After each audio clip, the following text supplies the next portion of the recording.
Olá, bem-vindo ao canal Momento Arbitragem. Muito obrigado por sua audiência, sou Asdrubal Júnior. No programa de hoje nós vamos falar sobre arbitragem voluntária em Portugal. Isso mesmo, e vamos comparar a lei de arbitragem voluntária de Portugal com a lei brasileira de arbitragem. Fica aqui com a gente e confira.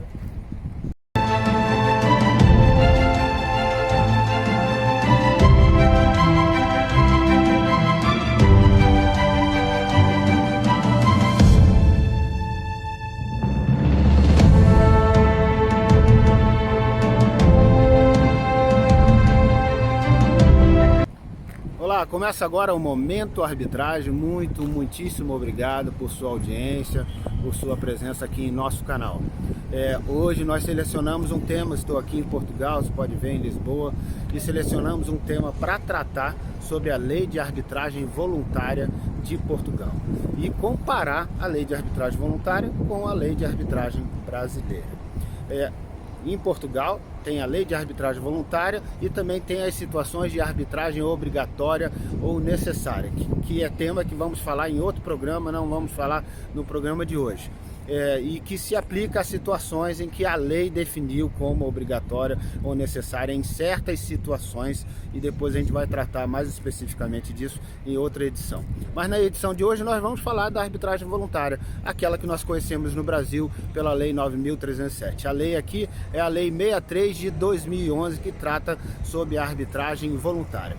E quais são as semelhanças e diferenças? Semelhanças: a lei de arbitragem é voluntária, então, portanto, participa quem subscreve a convenção de arbitragem, e a arbitragem terá uma sentença dada por atos escolhidos pelas partes, que a priori será irrecorrível, mas tem algumas diferenças importantes que a gente tem que destacar para vocês.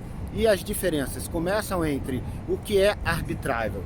Na lei de arbitragem voluntária, diferente da lei de arbitragem brasileira, que fala sobre direito patrimonial disponível, aqui sim inclui os direitos patrimoniais disponíveis, mas também inclui direitos que não são patrimoniais, mas que podem ser objeto de transação. Também se admite a arbitragem. E também se admite a arbitragem para resolver questões que não são propriamente contenciosas, mas em que se deseja a atuação desse terceiro imparcial para ele definir, por exemplo, um ajuste no contrato diante de uma circunstância nova, ou seja, situações que não são propriamente decorrentes de um litígio. As partes querem continuar celebrando um contrato, continuar realizando um contrato, mas precisam fazer ajustes e estão em algum impasse sobre como esse ajuste deve ser feito. Por exemplo, pode-se socorrer da arbitragem também, e também o Estado também pode se valer da arbitragem quando envolver questões que tratam sobre direito privado.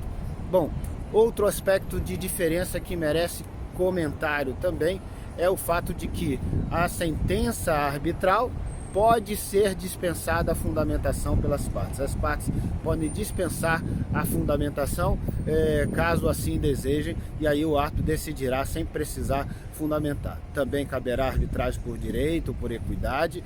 E outra diferença que merece destaque também é que a lei de arbitragem aqui de Portugal, lei de arbitragem voluntária 63 de 2011, também prevê a figura da intervenção de terceiros, enquanto a lei de arbitragem brasileira não trata sobre isso. É a doutrina que complementa como seria o desenvolvimento da participação de terceiro.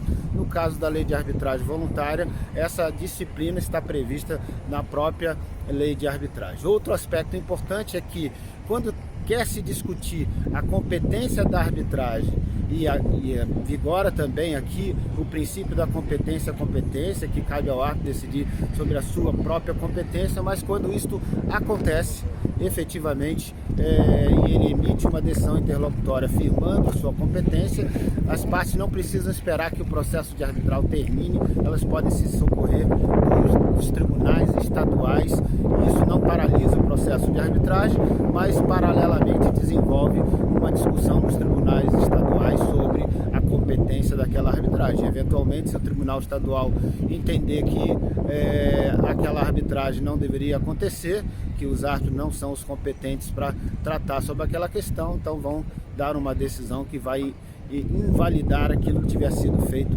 na arbitragem, ou seja, não precisam esperar sair a sentença arbitral. Outro aspecto que merece também comentário como uma diferença importante é que as partes podem prever, a princípio a arbitragem será emitida uma sentença irrecorrível, mas as partes podem prever a possibilidade de um recurso, e em prevendo essa possibilidade, esse recurso será dirigido a um tribunal estatal, e portanto ele que julgará essa questão em grau de recurso, mas somente se as partes de maneira expressa tiverem previsto esta possibilidade. Então é isso, são os pontos que eu queria destacar para você como diferenças importantes da arbitragem voluntária em Portugal e da arbitragem no Brasil. Forte abraço para você, te encontro no próximo programa. Aproveita, curte aí nosso programa, compartilha, se inscreva no nosso canal, ativa o sininho e nos encontramos novamente daqui a pouco. Forte abraço, beijo no seu coração.